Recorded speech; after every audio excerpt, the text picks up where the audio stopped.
사실 그 평일 저녁반이 좀 사람은 제일 적은 시간대인데요. 제가 원래 이 시간대를 고를 수밖에 없었던 이유가 있었어요, 사실. 원래는 제가 그 노동권익센터에 조금 더 다니려고 했었는데요. 그러다가 그 한 3일 전쯤에 퇴사를 결정을 하게 돼가지고서 추석 직전에 그 퇴사를 하게 됐는데요. 그러다 보니까 평일 오전에 할 걸이라는 생각이 조금 미련처럼 들기도 하고 막 그렇긴 합니다. 한편 요거는 어떻게 보시나요? 지금 세 분 다 통학을 하시나요? 통학하시나요? 사실 그러면은 사실 제가 그 10시에 끝나는 게 살짝 부담스러우실 수도 있겠다라는 생각도 들어요. 그러면은 시간대를 이렇게 조정하는 건 어떠실까요? 6시 30분에 해가지고서 그래서 오후 10시 전에는 끝낼 수 있도록 이렇게 제가 하는 것이 아마 조금 더 좀 안심이 되실 것 같아요. 그러니까 저 입장에서도 그러니까 저는 가산 디지털 단지에 살기 때문에 저는 그냥 여기서 좀 늦게까지 차가 있긴 한데요. 그래서 시간대는 이렇게 약간 이렇게 이동을 좀 하겠습니다. 그러니까 제가 다녔었던 그 노동권익센터 같은 경우에도 가산에 있었기 때문에 여기에 7시까지 올 수 있어가지고 이렇게 정했었는데요. 네. 지금은 또 제가 어쩌다 보니 백수가 됐기 때문에 그래서 이렇게 하는 게 좀 더 나을 것 같다는 생각도 들어요.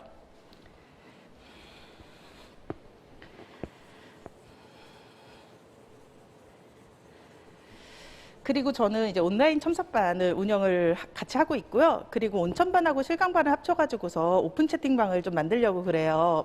그래서 오픈 채팅방은 내일 그 QR코드 올려드릴 겁니다. 그 오픈 채팅방에서 질문 같은 것도 그냥 뭐 꼭 그 공부에 관한 것이 아니더라도 너 체력 관리 이런 것들에 대해서도 질문해 주셔도 되시고요. 약간 조금 소규모니까 조금 더 으쌰으쌰 하면서 가고 싶다라는 생각이 좀 들고 있어요. 네, 그러면은 지금부터 강의 촬영 시작을 할게요. 네, 그리고 잠시 제가 이 PPT 화면을 통해서 말씀드리도록 하겠습니다. 제 연기의 목표는요, 사실 이거예요.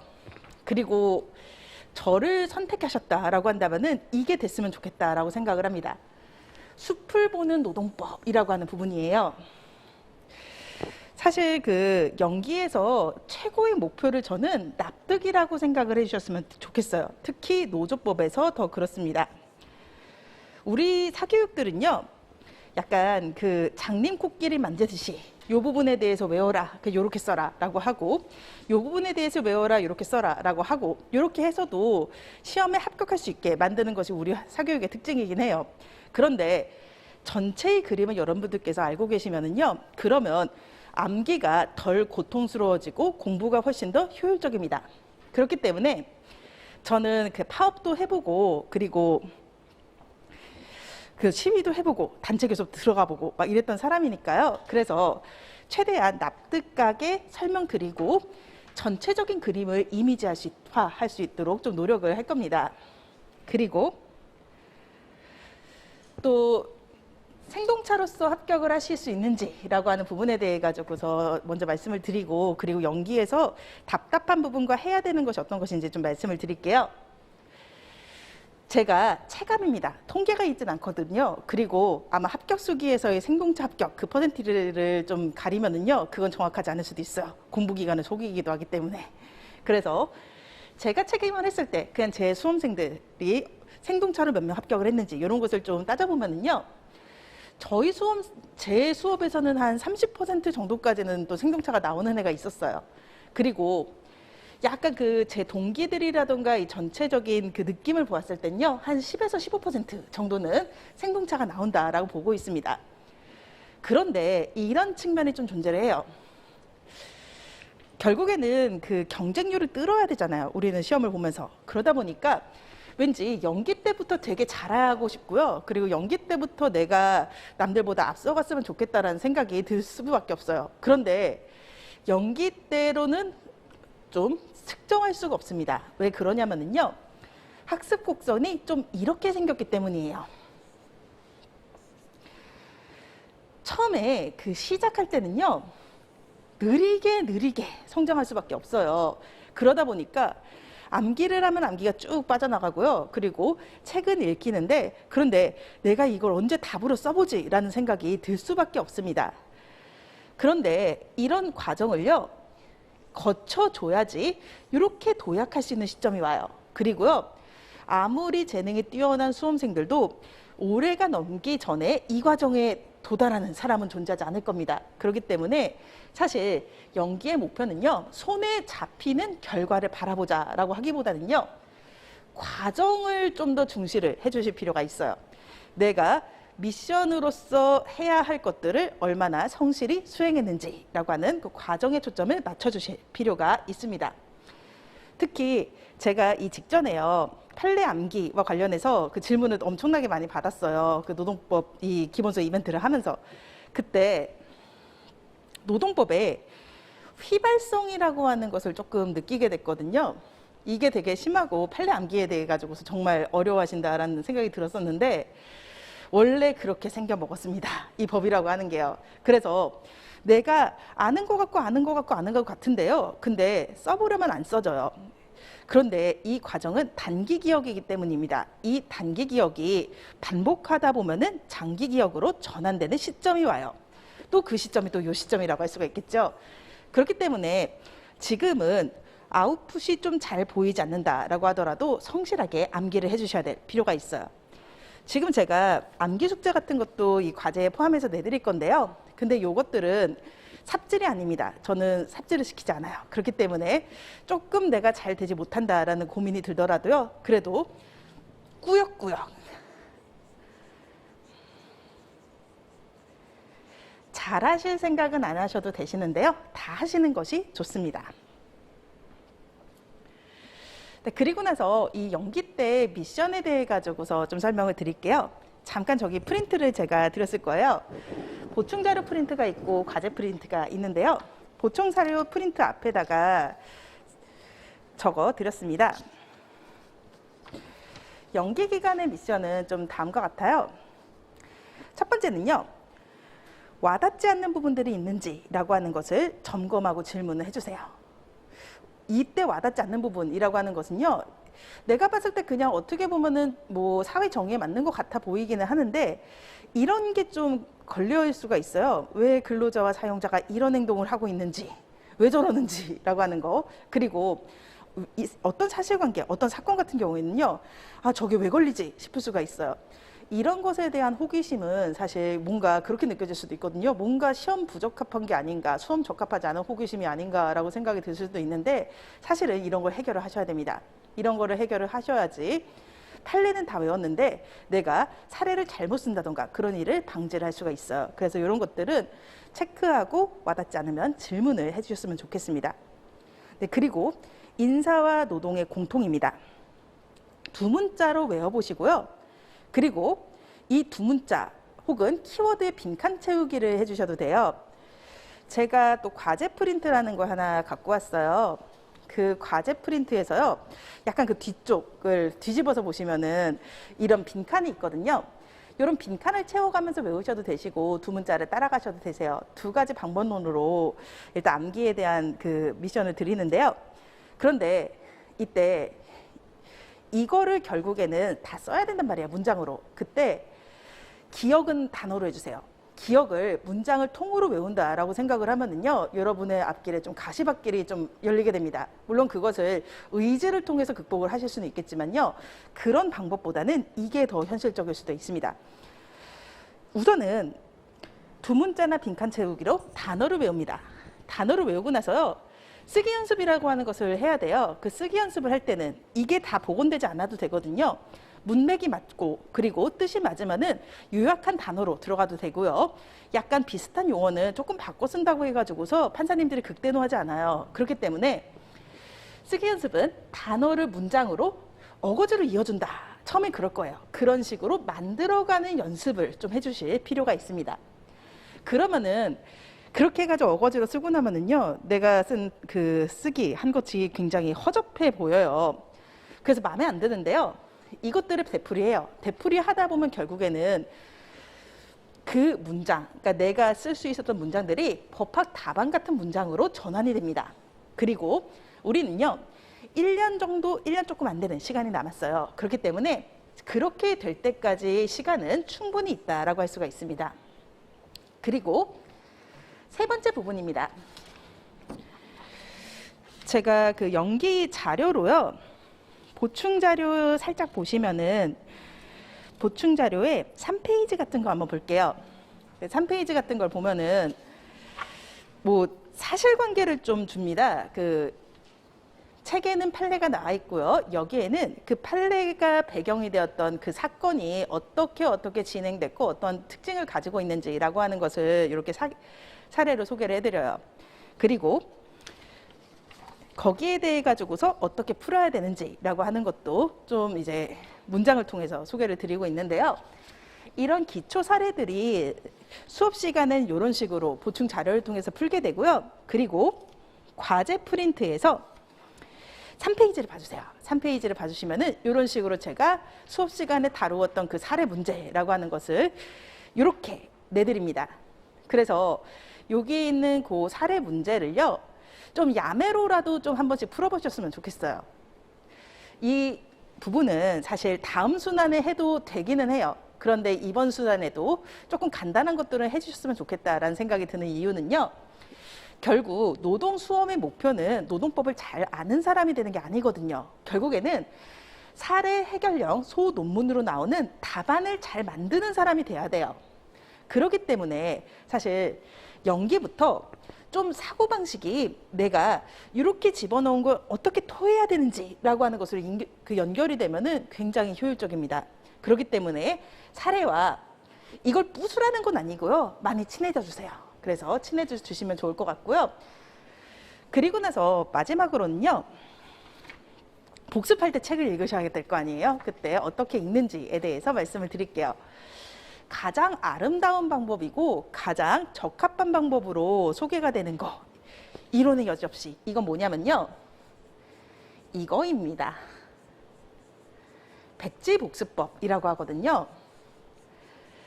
그 백지에다가 내가 배운 거를 써보는 거예요. 그리고 뭔가 안 써지는 것들이 내가 모르는 거거든요. 그렇기 때문에 그것들을 다시 보는 거예요. 그런데 이 백지복습법은 정말 좋은 방법인데 공부를 많이 해보시지 않으신 분들이 하시기에는 또 정말 어려워요.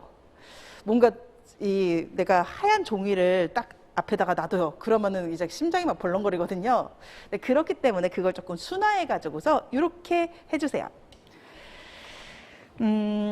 지금 보충자료 프린트 같은 경우에는요, 제가 이런 식으로 좀 구성이 되어 있어요. 기본 2페이지 한번 1페이지 한번 보실까요? 1페이지를 보시면은 제가 이 기본서의 목차를 그대로 옮겨 놓습니다. 그리고요, 판례 중에서는요, 키워드로서 이런 개규사 뭐 이렇게 적혀 있는 그런 두 문자들을 적어 드렸었어요. 요거를 먼저 보시고, 요걸 보시면서 뭐 이게 사진처럼 기억나지는 않을 겁니다. 그렇긴 한데 대략적으로 이 안에 뭐가 들어있는지 알겠는 것들은 그냥 조금 넘기셔도 돼요. 그런데 이 안에 뭐가 들어있는지 잘 모르겠다 싶은 것들이 좀 존재를 하거든요. 그런 게 약한 부분이에요.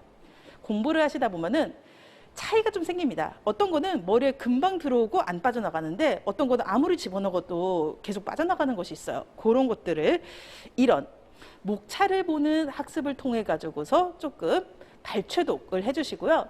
그렇게 발췌독이 끝나고 나서 그 다음에 회독, 즉 한번 이렇게 쭉 읽어보는 걸로 들어가시는 것이 훨씬 더 효과적입니다. 그래서 GS 연기 기간에요. 지금 저희는 평일 저녁반이기 때문에 오전하고 오후 시간을 쓸 수가 있어요. 오전하고 오후 시간에 얘를 다 하는 것이 조금 진짜 빠듯합니다. 생각보다. 그래서 해보시면 아시겠지만 이것만 해도 되나요라고 느끼실지 모르겠지만 해보시면 장난 아닐 거예요. 사실 얘네들을 모두 할 수 있으면 정말 좋은 거고요. 그리고 만약에 미처 다 하지 못한 것이 있다라고 한다면 그런 것들은 주말로 넘기셔도 괜찮습니다. 그리고 저희가 1년 기준의 수험이잖아요. 연기 기간 같은 경우에는 이렇게 하셔도 돼요. 주 1회 정도는 완전히 휴식을 하셔도 상관이 없으십니다. 그래서 휴식도 굉장히 필요해요. 장기 레이스는 분명히 무리를 가져오기 때문에 그래서 머리를 쉬고 어느 정도 숙성하셔야 될 시기가 좀 필요하거든요. 그래서 언제 휴식하실 것인지 이런 것들도 조금 생각을 해주시면 좋을 것 같아요. 네, 그러면은 기본서를 살짝 들어가도록 하겠습니다. 기본서 책 혹 갖고 오셨었나요? 네, 기본서 책 보실 거고요. 올해는 뭔가 그 여명 같은, 즉 새벽 같은 색깔로 제가 이 책을 만들었습니다.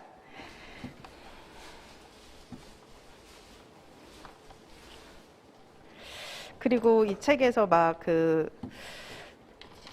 목차를 보면은 뭔가 그 외국 사진이 있는데요. 이 사진은 제가 찍었습니다. 이 책은 사실 해외에서 만든 책이에요. 메이드 인 우즈베키스탄인데 여행 가가지고서 마지막에 교정을 보았던 책이기도 했었어요. 그리고 지금 이 책의 두께가요, 사실 그 노동법 기본서들 중에서는 좀 얇은 편이긴 해요. 제가 600페이지 미만으로 만드는 것이 항상 목표였었거든요. 그러면서도 최신 판례는 못 담아요. 미래에 나오는 거라서. 하지만 그 외의 것들은 모두 담으려고 하고 있는 책인데요. 이걸 다 외워야 되는 것은 아닙니다. 여기에서 많은 부분들이 빠져요. 조문을 소개하는 부분하고요. 그리고 교수님의 학설 중에서 조금 덜 중요한 거, 그냥 생각의 깊이를 위해서 필요한 것들, 이런 것들을 외우지 않으셔도 됩니다. 그래서 실제 암기하셔야 되시는 분량, 요거는요, 이 책의 한 3분의 1 정도 분량밖에 되지 않게 될 거예요. 그래서 두껍지만 안심하셔도 된다라고 볼 수가 있을 겁니다. 그리고 책을 보실 때는요, 지금은 책에다가요, 줄을 치실 때 샤프나 연필 사용해 주시는 게 좋습니다.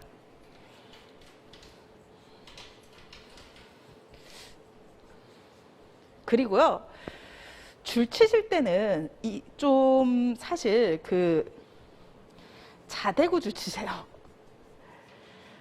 정말 저도 수험생이었으니까 진짜 현실적으로 말씀을 드리면은요, 이 자가 그 딱딱한 자가 아니라 좀 말랑말랑한 자 있죠. 사실 저희 카운터에 내려가시면 아마 자 주시는지 아니면 소액 받고 파시는지 막 이랬던 것 같은데, 이런 걸로 해가지고서 지금은 책을 더럽게 쓰지 마세요. 언젠가 이 책은 지저분해질 수밖에 없긴 해요. 좀 필기도 해야 되고 그렇기 때문에 더러워질 수밖에 없긴 하지만 지금은 조금 깨끗하게 쓰기 위해 가지고서 이걸로 좀 케어를 해주시면 좋을 것 같습니다. 그리고요, 필기하실 부분들이 있다라고 한다면, 저는 사실 이 필기를 하는 스타일이라기보다는요, 프린트로 좀 필기할 것들을 드리는 스타일에 좀 더 가까워요. 근데 뭔가 여기에서 좀 받아 적어야 될 것들이 좀 존재하는 것 같다라고 하실 때는 책에 하시기보다는 이 프린트에다가 해주셨으면 좋겠습니다. 그리고 이 프린트는요, 이것은 복습을 돕기 위한 프린트이지 여기 있는 것까지 외워라라고 하는 성격의 것들은 아니에요. 그리고 이 프린트의 내용들은 나중에 1기, 2기, 3기에서도 다시 중요한 것들이 반복될 겁니다. 그래서 복습하실 때 활용을 하시고요, 언젠가는 이별하실 수 있게 만들어 주시면 될 거예요. 네, 그러면은 9페이지부터 들어가도록 하겠습니다. 아마도 제 1절 같은 경우에는요, 노동법의 세계관 소개를 하면서 접근을 하게 될 거예요. 그래서 노동법의 의의와 법원이라고 하는 것으로 들어가게 되고요. 그리고 시험에서 직접적으로 나오는 조문은 아닙니다만 그 노동법이 창설된 근거가 되는 것은 결국 헌법일 수밖에 없어요. 그래서 헌법의 조문들을 좀 구경을 해보기로 해요. 그러면은 들어가도록 하겠습니다. 헌법 제32조입니다. 1항은 그리고 저는 이 책을 다 그냥 화면에 띄워서 설명을 하는 스타일이에요. 그렇기 때문에 화면 보고 그냥 하셔도 되시고요. 제 음성을 들으시면서 그냥 책을 보셔도 상관없습니다. 그러면은 보도록 할게요. 1항부터 볼게요. 모든 국민은 근로의 권리를 가진다라고 되어 있고요. 국가는 사회적, 경제적 방법으로 근로자의 고용의 증진과 적정 임금의 보장에 노력해야 되며 법률이 정하는 바에 의해서 최저임금제를 시행해야 됩니다. 그래서 최저임금제의 시행이라고 하는 것은 헌법에 명시되어 있는 개념입니다. 1차에서는 이런 것들이 중요해요. 2차에서는 그냥 그런가 보다 하시면 됩니다. 그리고 모든 국민은 근로의 의무를 진다라고 되어 있고요. 국가는 근로의 의무와 내용과 조건을 민주주의 원칙에 따라서 법률로 정한다라고 되어 있습니다. 그리고 사망이 사실 근로기준법이 탄생한 배경이에요. 근로조건의 기준은 인간의 존엄성을 보장하도록 법률로 정한다라고 되어 있고요. 4항, 5항, 6항은 1차를 위해서는 조금 중요합니다. 2차에서는 그냥 그런가 보다 하면 되는데요. 헌법이 특별하게 보호해야 된다라고 한 근로자 집단은 3가지입니다. 여성, 그리고 연소자, 국가유공자 등이에요. 그런데 여기에서 수식하는 것들이 좀 달라요. 여자의 근로 같은 경우에는요, 특별한 보호와 그리고 고용임금 근로조건에 있어서의 부당한 차별 금지라고 되어 있어요. 그리고 5항의 경우에는 연소자에 대해서는요, 특별한 보호만 적어두고 있습니다. 그리고 국가유공자 상위군경 및 전몰군경의 유가족들의 경우에는요, 우선적인 근로의 기회를 부여받는다라고 되어 있어요. 1차 시험 같은 경우에는 이런 걸 가지고 또 장난을 칩니다. 연소자의 근로에다가 차별이라고 하는 것을 넣는다라고 한다던가요. 여성의 근로에다가 우선으로 근로의 기회를 부여한다라고 하는 식으로 이런 것들에 대해 가지고서 이거 아니다라고 하는 식의 틀린 그림 찾기를 해야 되는 것이 1차입니다. 아무튼 헌법 제23조, 32조를 보셨고요. 그리고 나서 이번에는 헌법 제33조를 보도록 하겠습니다. 요거는요, 그 노동조합 및 노동관계조정법, 즉 노투에서 배우는 노조법이 탄생하게 된 배경이라고 할 수가 있어요. 근로자는 근로조건의 향상을 위해서 이것을 근로삼권 또는 노동삼권이라고 부르죠. 그리고 약간 조금 그 시험하고는 좀 상관이 없기는 합니다만, 노동이라는 말을 쓰도록 그 교수님들은 권장을 하고 있습니다. 그런데 우리나라에서 그 노동이라고 하는 말이 가지고 있는 그 특유의 무게감과 이미지가 있어요. 그래서 노동을 조금 근로라고 좀 많이 부르는 그런 경향도 조금 있다라는 얘기가 있습니다. 아무튼 근로삼권, 노동삼권 이 두 가지 말이 나오는 경우들이 있는데요. 그럴 경우에는 얘네는 같은 말이라고 생각해 주시면 돼요. 아무튼 그래서 단결권과 단체 교섭권과 단체 행동권 이 세 가지가 노동 3권입니다. 단결권이라고 하는 것은요, 노동조합할 권리라고 볼 수가 있어요. 안 적으셔도 됩니다. 단체 교섭권이라고 하는 것은요, 결국에는 근로조건의 향상을 위해서 사용자에게 대화를 요구할 권리예요. 그리고 이것은 사용자의 입장에서 뒤집어 보면은 대화에 응할 권리라고 볼 수가 있습니다. 그리고 단체 행동권이라고 하는 것은요, 실력 행사할 권리입니다.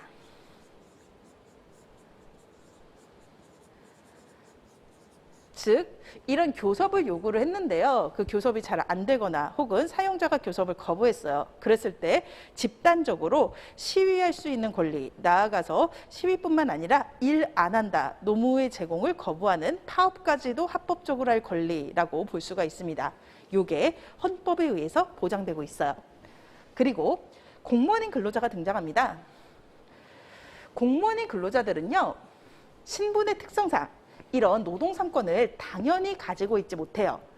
법률이 정하는 자에 한해 가지고서 단결권, 단체 교섭권 및 단체 행동권을 가진다라고 규정합니다. 그리고 1차에서는 필요하고 2차에서는 공무원 노조법까지 나오지 않는데요. 이때 말하는 법률이라고 하는 것은 공무원 노조법을 의미를 해요.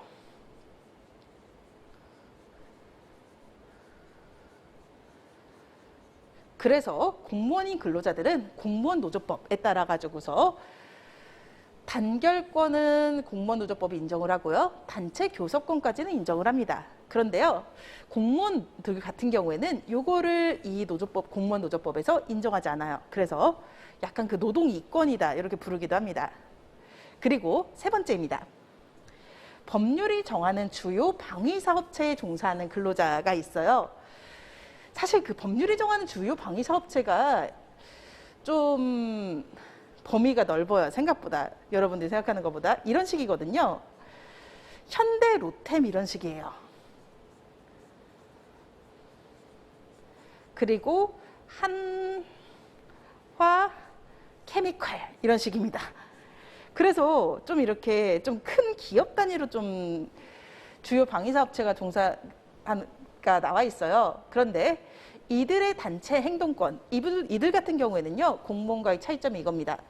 공무원들은요, 단결권과 교섭권을 이 법이 정하는 경우에만 가질 수가 있어요. 그런데요, 여기에서 일하시는 분들은 민간인 근로자잖아요. 그러니까 당연히 단결권과 교섭권이 있습니다.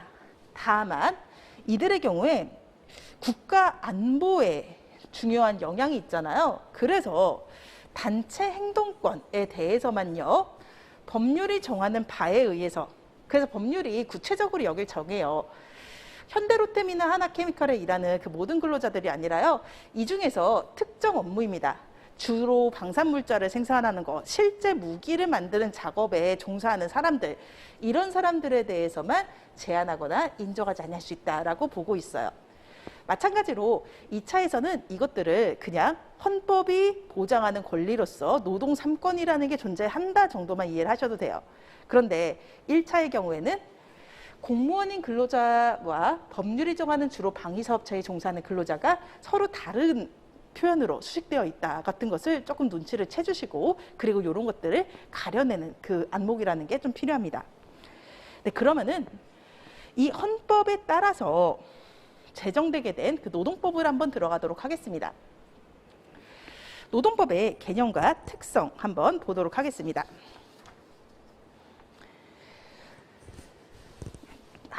9페이지의 로마자 2번 부분이고요. 개념입니다. 노동법은 자본주의 사회에서 근로자가 인간다운 생활을 할 수 있도록 노동관계를 규율하는 법규범의 총체를 말한다라고 되어 있어요. 그리고 노동관계라고 하는 것은 근로자의 노동력 제공에 관한 생활관계 일체를 말합니다. 그래서 임금, 근로시간 이런 것들도 들어가고요. 산업안전 이런 것도 들어가요. 그리고 멘탈적인 부분이라고 할 수 있는 직장 내 괴롭힘, 성희롱 이런 것들도 들어가게 됩니다.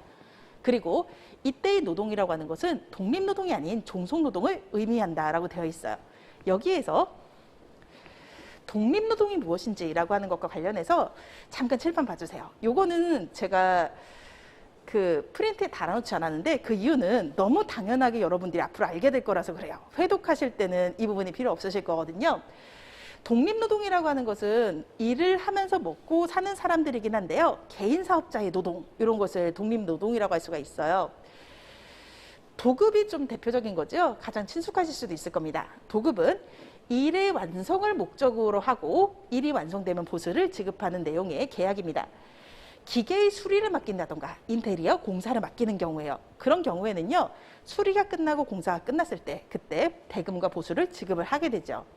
네, 그리고 위임과 위탁은 사실상 차이가 없습니다. 위임이라고 하는 것은 일정한 사무의 처리를 목적으로 하는 업무라고 할 수가 있어요. 예를 들자면은 변호사가 사건을 대리하거나 혹은 어떤 회사와 자문 계약을 맺어가지고서 뭔가 법률적인 일이 터지면은 물어보는 그런 업무를 하는 거예요. 이런 것들, 이게 위임입니다. 그리고요. 사무실 복사기 같은 경우에는요. 복사기 고장나거나 했었을 때 특정 업체만 불러가지고서 계속 유지보수를 맡기거든요. 그런 유지보수 업무 이런 것들이 위임 또는 위탁이라고 합니다. 여기에서 그 조금 위임 같은 경우에는 이 위임은 약간 그런 이미지거든요. 원래 그 위임이라고 하는 것의 기초가 선비님들한테서 왔었어요. 옛날에는 문맹률이 높았었으니까 거기에서 글 잘 아시는 선비님들이 그 편지 읽어주고 편지 써주고 하셨거든요. 그런 것들이 위임의 시작이었었습니다. 그래서 조금 더 전문적인 업무들 이런 것에 대해서 위임계약이란 말을 좀 많이 쓰고 있고요. 그리고 약간 그보다는 조금 더 일반적인 이런 복사기 유지보수 업무 이런 것들에 대해서는 위탁이란 말을 쓰기도 합니다. 그런데 이런 독립노동 같은 경우에는 이런 특징을 좀 가지고 있어요. 기술의 기사님들, 변호사님들, 그리고 요 사무실, 복사기 전문업체 이런 업체들하고 계약을 맺으려고 해요. 그러면은요, 사실 내가 부를 수가 없어요. 이분들이 달라는 대로 줘야 됩니다. 그리고요, 아유, 제 시계 수리가 끝나지도 않았는데, 아이고, 지금 문 닫으십니까? 라고 할 수가 없죠. 즉, 이분들의 업무에 대해서 지휘 감독할 수도 없어요. 이런 것이 독립노동입니다. 그런데 근로는 그렇지 못하잖아요. 임금은 사용자가 정합니다. 근로자는 취업에 급급하니까 그 사용자가 내미는 임금을 따라가는 형태를 가지고 있고요. 그리고 사용자는 근로자가 하는 일에 대해서 구체적인 감독을 합니다. 그래서 이런 것들이 종속적인 노동이에요. 그러면은 종속노동관계라고 하는 거 보도록 하겠습니다. 제가 지금 잠깐 앞에서 말씀드렸던 그 내용들을 조금 더 학문적으로 다듬어 가지고서 말씀을 드리면은 이렇게 돼요. 근로자는 노동력을 자신의 신체 인격과 분리해서 제공할 수가 없습니다. 그렇기 때문에 노동력의 제공 과정에서 사용자의 지배 관리를 받게 돼요. 이것을 인적 측면의 종속성이라고 부릅니다. 그리고요, 사용자에게 경제적으로 의존하게 돼요. 결국에는 내 생계를 이 기간 동안은 사용자가 책임지게 되는 개념이잖아요. 그렇기 때문에 거래 조건을 대등하게 결정하기 어려워요. 이런 것들을 경제적 종속성이라고 부릅니다. 네, 그리고 이번에는 노동법 규율의 발전에 대해서 말씀드릴게요. 계속해서 세계관을 소개해드리고 있습니다. 노동법은 시민법이라고 하는 것은 한 100년, 200년 전쯤의 민법을 생각을 하시면 돼요. 그때의 원리를 상당 부분 수정을 하면서 종속노동을 둘러싸고 제기되는 문제에 대해서 대처하도록 생성 발전을 하게 됩니다. 첫 번째 부분은요, 이런 시민법의 대원칙은 계약 자유원칙이에요. 즉, 계약은 당사자의 의사가 합치되면은 그러면은 그 계약서에 정한 것대로의 효과가 나온다라고 하는 거거든요. 즉, 취업에 급급한 근로자다라고 한다면은 굉장히 저임금으로 일을 시킬 수도 있고 굉장히 장시간 노동을 하는 경우에도 본인이 그것에 동의한다면은 유효하다. 이게 그 계약자의 원칙에 따른 부분이에요. 근데 이거를 수정하죠. 그래서 열악한 근로조건에 대처하기 위해서 근로조건의 최저 기준이라고 하는 것을 강장하는 노동보호 입법이 제정이 됩니다. 그리고요, 과실책임의 원칙이라고 하는 것은요, 이때 과실이라고 하는 것은 그 민법상의 과실을 말해요. 그래서 이것도 뭐 회독하시면은 다 아시게 되는 거니까 주의무 겸로입니다. 이거를 수정합니다. 이걸 왜 수정을 해야 되냐면요, 버스기사나 택시기사분들 생각을 해볼까요? 만약에 사용자가 과실이 있을 때만 책임을 진다라고 한다면요, 버스기사나 택시기사분들 같은 경우에는 업무를 하시면서 언제나 그 교통사고에 노출이 되어 있습니다. 그런데 그 중에서 차량 정비 불량과 같은 사용자의 과실로 인해서 발생한 사고의 비중은 크지 않을 거예요. 그러면은 나머지 사고들에 대해서는 사용자는 보상할 의무가 없고 근로자는 그 경우 자신의 치료비와 생계에 대해서 본인이 책임져야 된다. 이건 굉장히 잔인한 겁니다. 그래서 사업장에서 근로자에 대해서 발생하는 업무상 사고, 즉 일하다 다쳤다라고 한다면은요, 그러면은 거기에 대한 책임을 사용자에게 부담을 시키는 거예요. 사용자가 거기에 대해서 잘못을 하지 않았던 치료비 주고, 그리고 휴업보상, 즉 생활비 줘라라고 하는 거, 이게 재해보상제도라고 하는 겁니다. 나중에 산재보험법에서 여러분들이 많이 보시게 될 거예요. 네, 그리고 실업과 취업의 영역, 이거는요, 원래 그 100년 전 같은 경우에는 그 보이지 않는 손 이렇게 해가지고서요, 국가가 개입할 것이 아니었지만 그런 부분에 대해서 국가의 적극적 개입 의무를 부여하는 제도, 요거는 고용보호법에서 배우시게 되실 거예요. 그리고 1차에서 중요하다라고 할 수가 있습니다. 그리고요, 시민법상으로는요, 근로자는 자유롭게 자를 수가 있어요. 하지만 노동법적으로 들어갔을 때 해고에 정당한 이유가 필요합니다. 그렇게 해고권을 규제하는 입법이 성립을 하게 됐어요.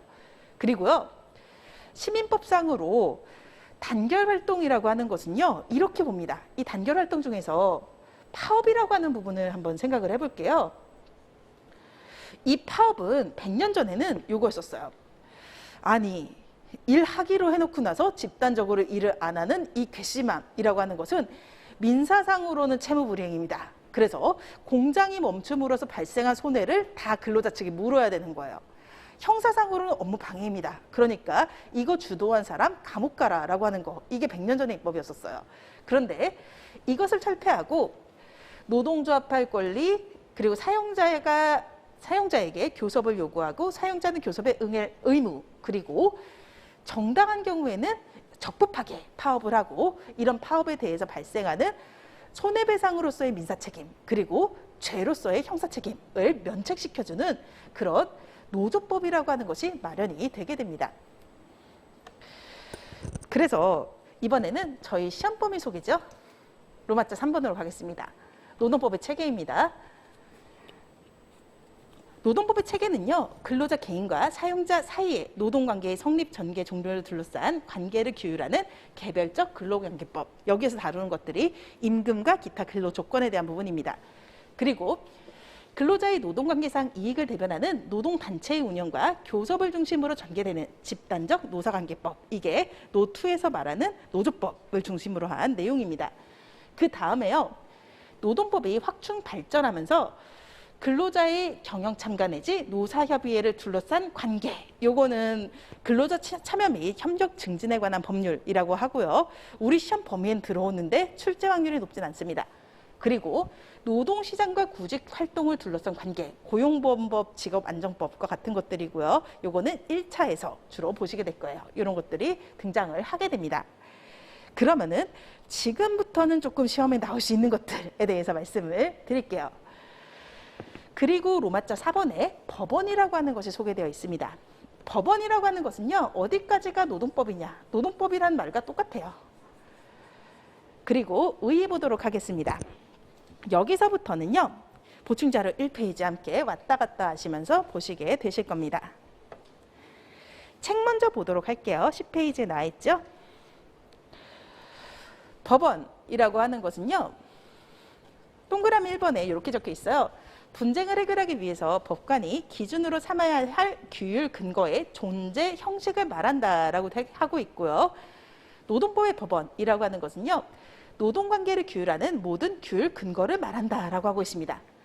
그리고 정말 쉽게 말씀을 드리면은요, 위반하면 무효가 되는 거, 이게 노동법의 법원입니다. 그리고 노동법의 법원의 범위는요, 이렇게 볼 수가 있어요. 노동관계 법령, 이거는 그 무슨 법이거든요.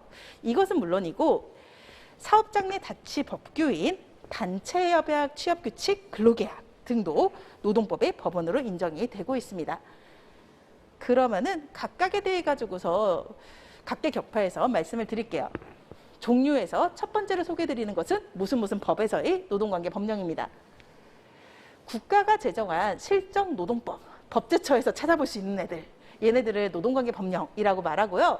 그리고 노동법에서 구체적으로 정하지 않은 것들은 그보다 일반법이라고 할 수 있는 헌법이나 민사법은 사실 민법 더하기요, 민사소송법 더하기 민사집행법입니다.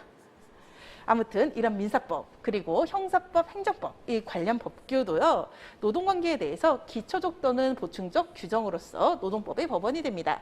근로기준법 같은 데 규정이 없다면은 이런 법들을 찾아보게 되는 거죠. 그리고 이 무슨 법들은요, 사실 서열이 딱 2개 존재합니다. 첫 번째는 헌법이고 나머지는 이하예요. 그래서 헌법은 노동관계 법령의 타당성의 근거를 부여하여 노동법의 해석 적용에 의해서 종국적인 효력을 가지게 됩니다. 가끔 이제 위헌 판정 이런 말씀 들어보셨을 거예요. 위헌 판정이 나잖아요. 그러면 법은 즉시 효력을 상실을 하게 돼요. 그래서 헌법이 상위 법원이고 나머지들은 같은 순위를 가지게 됩니다. 네, 그리고 국제협약입니다. ILO 협약. 여러분께서 배울 일이 거의 없어요. 1차에서 조금만 하시면 되시는데요. 이 ILO 협약과 같은 노동에 관한 국제협약은요, 헌법 제6조 1항에 의해서 국내법과 동일한 효력을 가지게 됩니다. ILO 협약의 대표적인 예라고 한다면은 아동의 강제 근로 금지 이런 것들이 ILO 협약이라고 볼 수가 있어요. 네, 그리고 이번에는요, 자체 규범에 대해서 말씀을 드릴게요. 의의입니다. 적용을 받은 당사자 간의 노동관계상 권리 의무를 규율하고 있는 단체협약, 취업규칙, 조합규약, 근로계약 등도 노동법의 법원으로 인정됩니다. 하지만 이런 것들은요, 노동관계 법령의 최저 기준을 위반하지 않는 한도 내에서 법원으로 효력을 가지게 됩니다. 즉, 근로계약서에다가 퇴직금 포기한다 이런 거 적어놓는다라고 하더라도 효력이 없어요. 법을 상회하는 혹은 법과 같은 것들만이 법원으로서의 효력이 있습니다. 이것들은요, 잠깐 제가 순서를 바꿔가지고서 말씀을 드릴 거예요. 조금 여러분들이 좀 접근하기 쉬운 거 먼저 말씀을 드릴 거예요. 조금 생소한 것들은 좀 나중에 말씀드릴 겁니다. 그래서 반가로 5번에 있는 근로계약부터 보도록 하겠습니다. 근로계약은요, 근로자와 사용자의 의사표시에 의해서 근로관계를 성립시키는 법률 행위입니다. 그리고 그렇기 때문에 당사자 간의 중요한 권리 의무를 규정을 해요. 그래서 근로관계에 대한 직접적인 법원의 역할을 합니다. 근로계약서에 있는 거 혹은 구두의 근로계약으로 약정한 거 이런 것들은 위반하면 무효입니다. 그리고요. 취업규칙이라고 하는 거 말씀드릴게요. 취업규칙은 오히려 이 말이 더 익숙하실 수가 있습니다. 사규 이런 거요. 취업규칙이라고 하는 것은요. 그 사업장 내에 있는 인사규정과 같은 것을 의미를 합니다. 즉 근로조건이나 복무규율 등에 대해 가지고서요. 작성은 사용자가 합니다. 그리고 자신의 근로자들에게 공통적으로 적용하는 규칙, 이게 취업규칙의 개념이에요. 그리고 근로자가 10명 이상인 사업 또는 사업장에서 취업규칙을 작성을 해야 됩니다. 작성도 해야 되고요. 고용노동부가 신고도 해요. 그리고 고용노동부는 그 신고한 취업규칙을 검수합니다. 그래가지고서요. 빠진 내용 있으면 채우라고 하고 위법한 내용 있으면은 시정하라라고 명령을 내리게 됩니다. 그리고 근로기준법 제97조에는요. 다음과 같은 규정이 있습니다. 지금 각주 1번 부분인데요. 각주 2번 부분, 죄송합니다. 각주 2번 부분인데 취업규칙에서 정한 기준에 미달하는 근로조건을 정한 근로계약은 그 부분에 관해서 무효로 하고 이 경우 무효로 된 부분은 취업규칙에서 정한 기준에 따른다라고 하고 있어요. 즉 미달하면 무효다, 즉 어긋나면 무효다라고 하는 부분이 근로기준법에 명확하게 나와 있습니다. 그렇기 때문에 취업규칙은 이 조문의 수권, 즉 권한을 받아가지고서 명백하게 규범적 효력을 가지게 됩니다. 그리고 취업규칙에 어떤 것들이 적혀 있는지에 대해서 한번 이미지화는 한번 해보셔야 될 것 같아요. 그래가지고 칠판 보여드리도록 하겠습니다. 취업규칙에는요, 의무적으로 적어야 되는 것들도 굉장히 많습니다. 그래서 이렇게 보시면 아시겠듯이 이거는 취업규칙의 일부만 갖고 왔거든요. 약간 공책 하나 정도의 사이즈를 가지게 돼요. 그리고 여기에는 근무 형태의 근로시간, 휴게, 뭐 탄력적 근로시간제 이런 거랑 유급 휴일 연차 이런 것들, 임산부의 보호에 대한 거, 임금의 구성 항목에 대한 거 이런 식으로 근로조건들이 빼곡하게 들어차 있습니다. 그리고 이 취업규칙들은요. 기본적으로는 법이 작성하라는 것을 다 넣고요. 그리고 나서 나머지 영역들에 대한 것은 사용자가 일방적으로 작성을 하는 거거든요. 그렇기 때문에 근로자에게 좋은 것이 담길 수도 있습니다. 조금 큰 회사들 같은 경우에는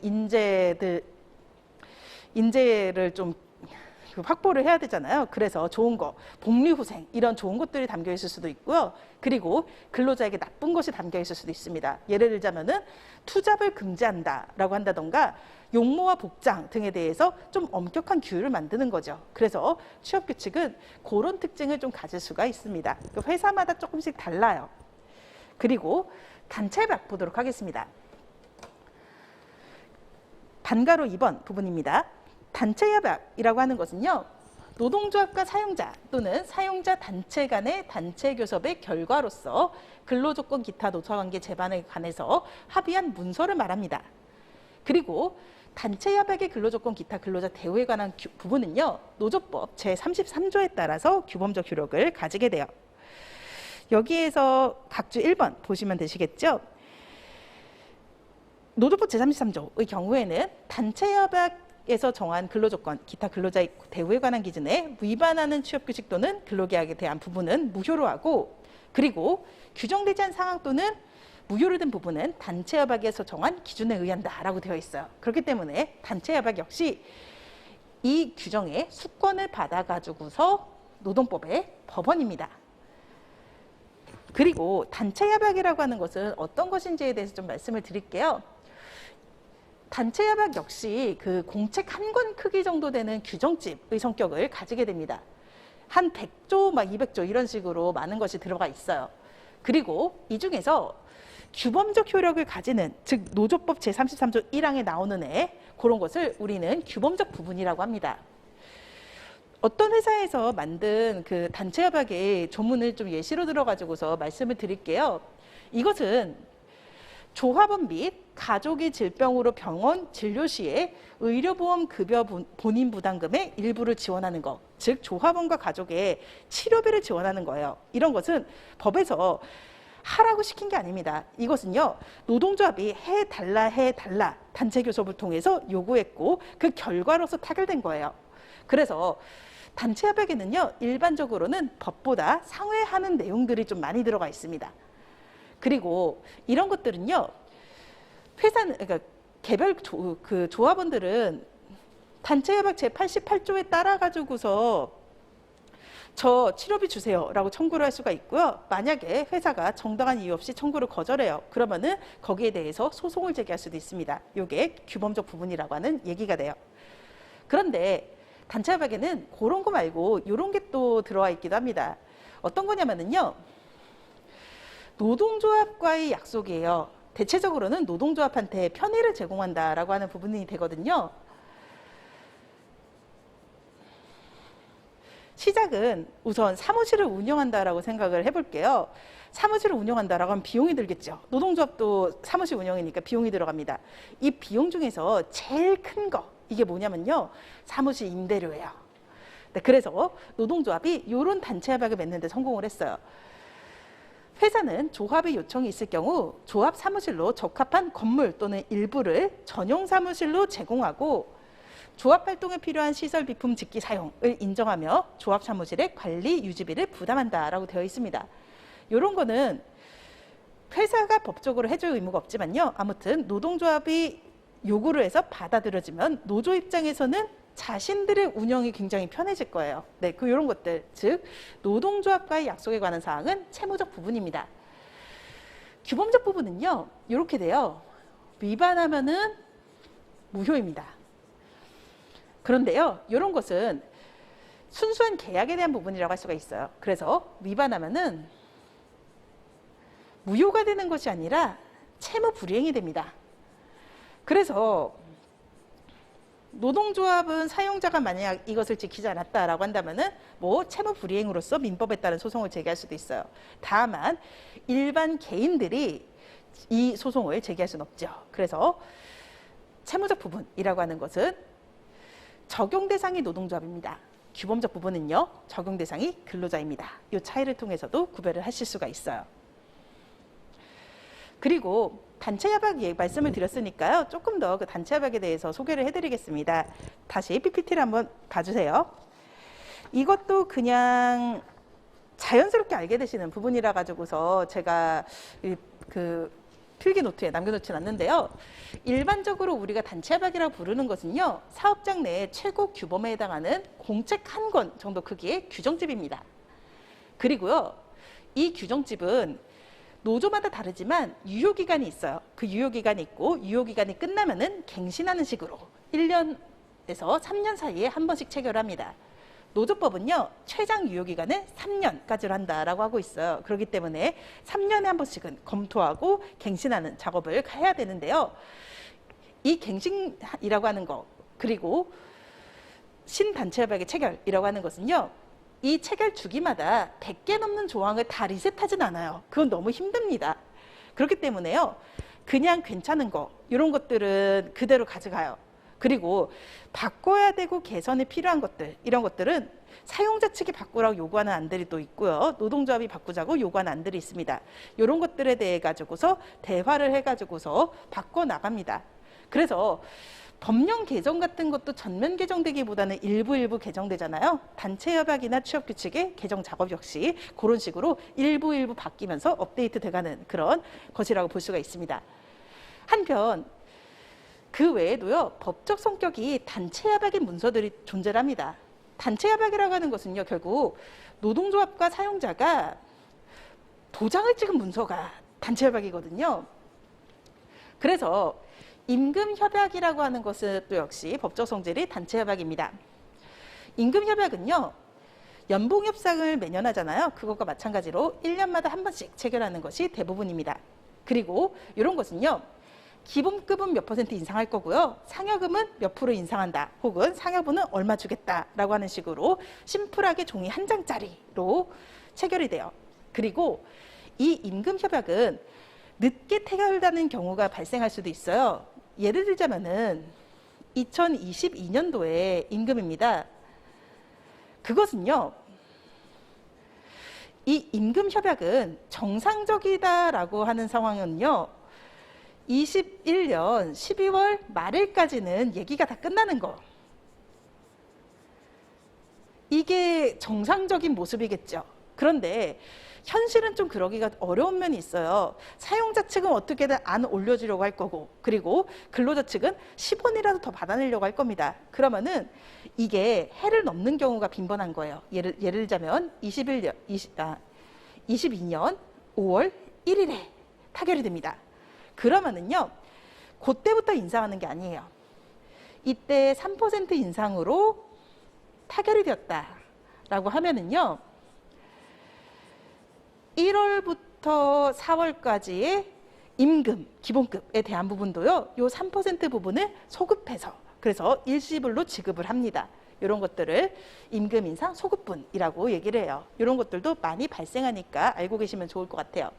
그리고요, 특별협약이라고 하는 것도 가끔 존재를 해요. 이거는 정기적인 것이 아니라요, 회사에서 정리해고를 한다라고 한다던가, 회사가 합병된다, 그리고 일부 사업 부분이 분사된다, 혹은 희망퇴직을 받는다, 이런 경우, 이럴 때 회사가 완전히 휘청휘청하거든요. 다들 고용이 불안하니까. 그러니까 대체적으로 노동조합이 있는 사업장은 결국 대화를 해가지고서 근로자를 안정을 시킵니다.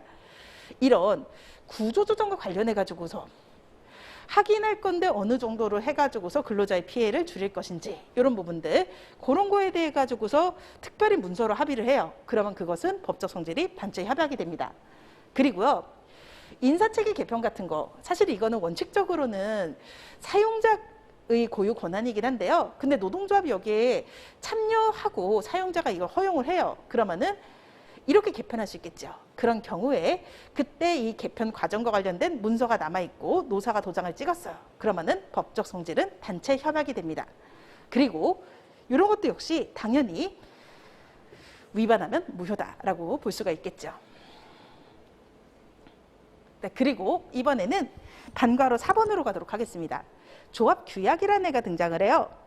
조합 규약은 단체성을 가진 사단인 노동조합이 마련한 근본 규칙입니다. 그리고 조합 내부의 기관과 조합원을 구속하는 한도 내에서 법원성을 가진다라고 되어 있어요. 규약이라고 하는 것도요, 그 노동조합이 그 행정관청, 즉 노동조합을 관리하는 고용노동부와 같은 관청에다가요 신고를 해야 돼요. 그리고 그 역시 고용노동부 등이 한번 딱 심사를 해봅니다. 그래서 빠진 거 있으면 채우라고 하고요. 그리고 위법한 거 있으면 바꾸라고 합니다. 그리고 이때 이 표현이 등장을 해요. 조합 내부의 기관과 조합원을 구속하는 한도 내에서 법원성을 가진다라고 하는 건데요. 이게 무슨 말이냐면은 자세하게 우리가 조합 규약을 볼 필요는 없습니다. 다만 조합 규약에는 선거 절차 반드시 있을 것 같잖아요. 규약에서 정해진 선거 절차를 위반하고서 조합 대표자, 조합 노동조합의 대표자는 대체적으로 조합장이라는 표현을 쓰기보다는 위원장이라는 표현을 많이 써요. 아무튼 그 위원장 선거를 합니다. 그러면 그 선거는 무효예요.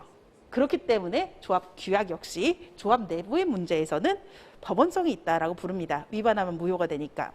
다만 이것은요, 조합 내부의 그 권리와 의무를 다루는 거예요. 그렇기 때문에 사용자와의 관계에서 특별한 효력이 있지는 않습니다. 그래서 이런 것들이 법원으로 존재한다라고 하는 사실 아시면 되시고요. 그리고 나서 여기부터가 진짜로 시험에 나올 수 있는 부분입니다. 노동 관행 보도록 할게요. 잠깐 칠판을 보실까요? 보충 자료 1페이지에도 제가 여기에 대해서 그 하얀색 박스에 어떤 것들이 노동 관행의 문제인지라고 하는 것을 말씀드리기 위해서 내용을 적어놨는데요. 이런 경우 한번 생각을 해볼게요. 어떤 회사에서요, 무슨 규정이 있는 게 아니에요.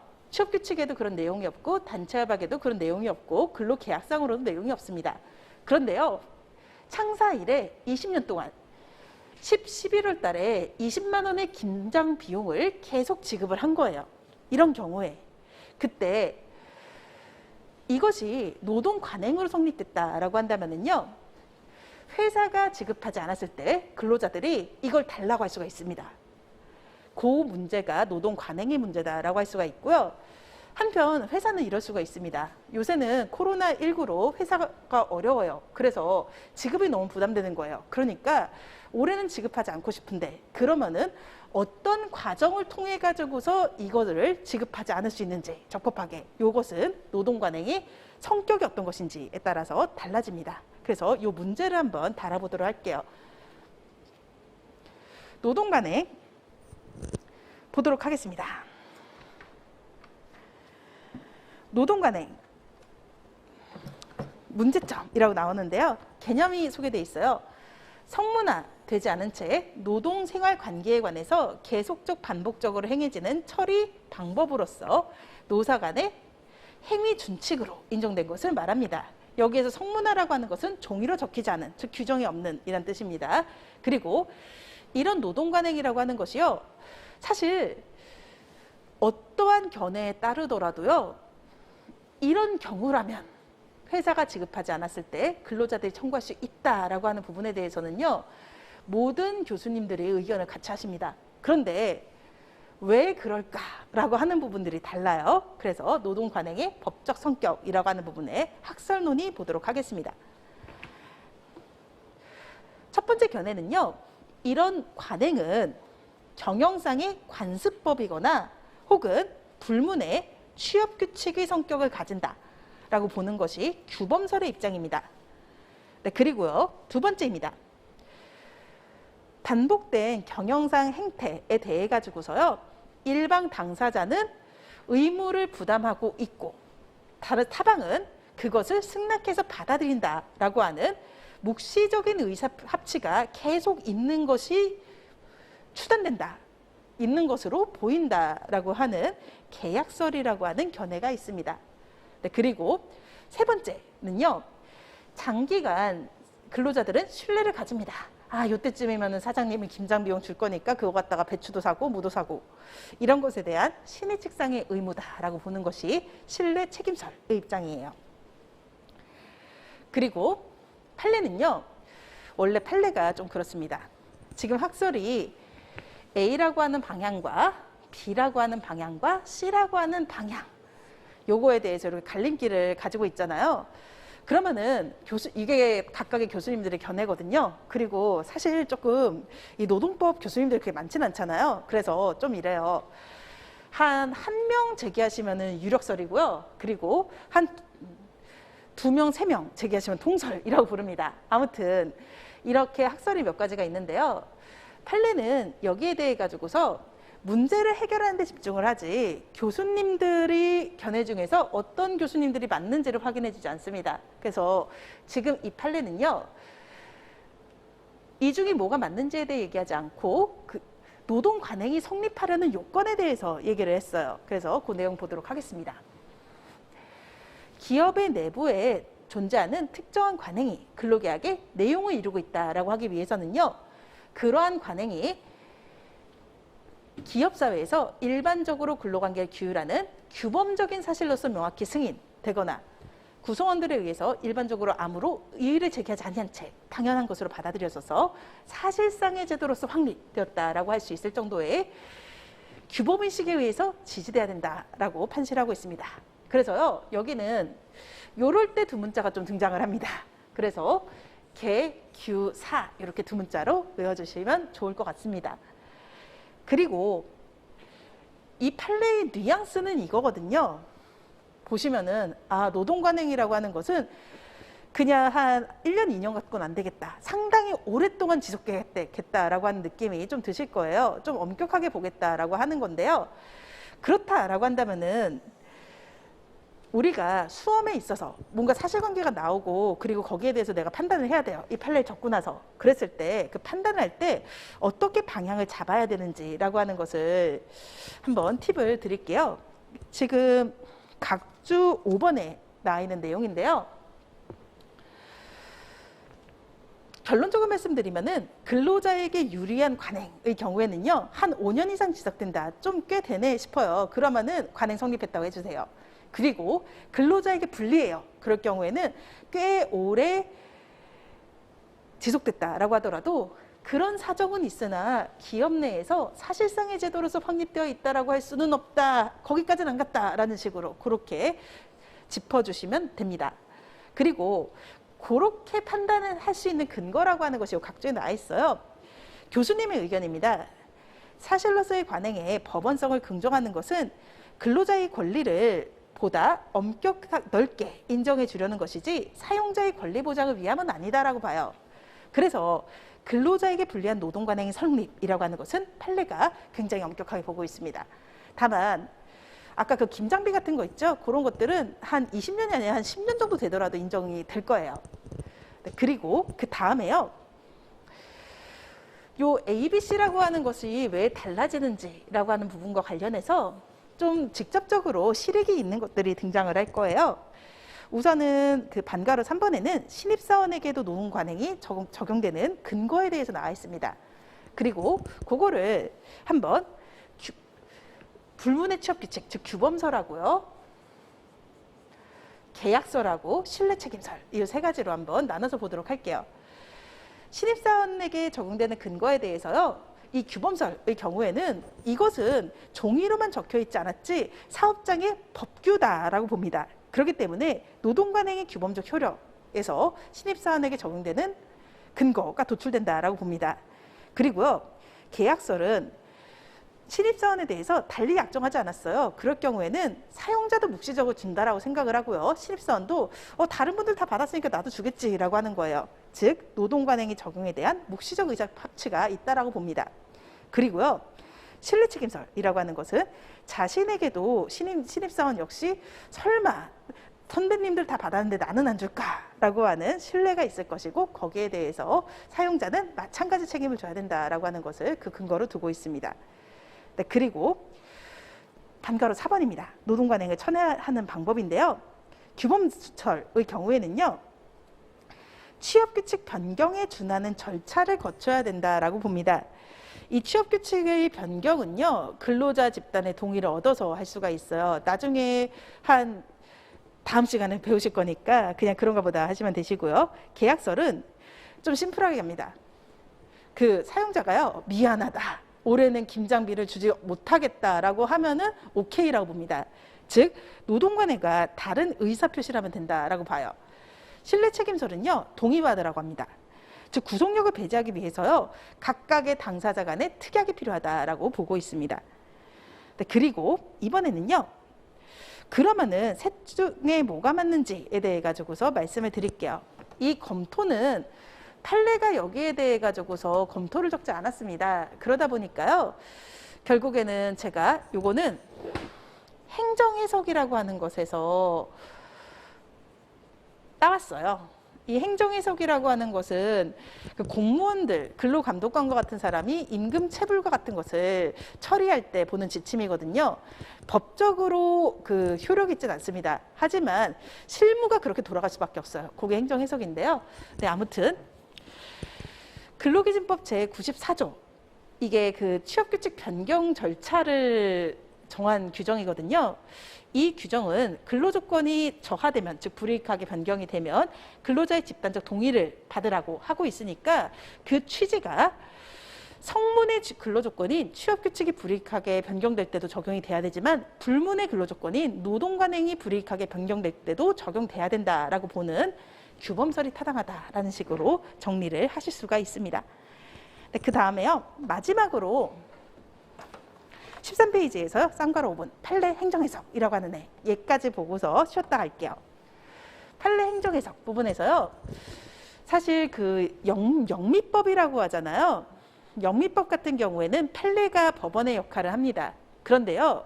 우리나라는 대륙법이에요. 독일 체제거든요. 그래서 성무법주의라고도 불러요. 그래서 우리나라에서는 법관이 판례에 구속되지 아니합니다. 시스템상으로. 그렇기 때문에 판례는 법원이 아닙니다. 조금 이제 그 판사님들이요, 그 고등법원이나 지방법원 판사님들이 뭔가 본인이 승진을 할 때가 왔는지 아니면은 본인이 옷을 벗고 개업을 하셔야 될지라고 하는 것을 좀 측정해 보기 위해서 대법원 판례와 다른 결론을 가끔씩 이렇게 툭툭 내신다고 하더라고요. 그리고 그것이 상급심에서 받아들여지면은 자기는 승진한다라고 생각을 하고요. 받아들여지지 않았을 때는 나는 갈대가 되었다라고 하고서 개업을 하신다라고 하는 그런 카더라가 있습니다. 아무튼 그렇기 때문에 판례는 굉장히 중요해요. 하지만 법원은 아닙니다. 노동법은 아니에요. 그리고 아까 제가 살짝 말씀을 드렸던 고용노동부의 예규나 질의회시 등의 행정해석. 예규 같은 경우에는요, 법이 나와요. 법이 나오고 나면은 그 법에 대해 가지고서 근로감독관들이 실무를 해야 되잖아요. 그러면은 그 실무를 이렇게 하라라고 고용노동부에서 지침을 만듭니다. 이게 예규고요. 그리고 질의회시라고 하는 것은요, 여러분도 넣을 수 있습니다. 궁금하면은. 그러면은 국민신문고 같은 데 넣으면은 고용노동부가 답변을 해줘요. 그리고 그 답변해준 것들을 모아가지고서 질의회시집이라고 하는 것도 만듭니다. 노무사가 되었을 때는요, 사실 제 이런 기본서라든가 혹은 대법원 판례를 들여다보기보다는 오히려 이런 질의회시 같은 걸 더 많이 들여다보게 돼요. 아무튼 이런 행정해석도요, 소속 기관이나 담당 공무원에 관한 내부 업무 지침에 불과해요. 그렇기 때문에 요거는 실무상 중요하지만 법원이 아닙니다. 네, 그래서 여기까지 보고 나서 법원의 경합이라고 하는 파트로 들어가 볼게요.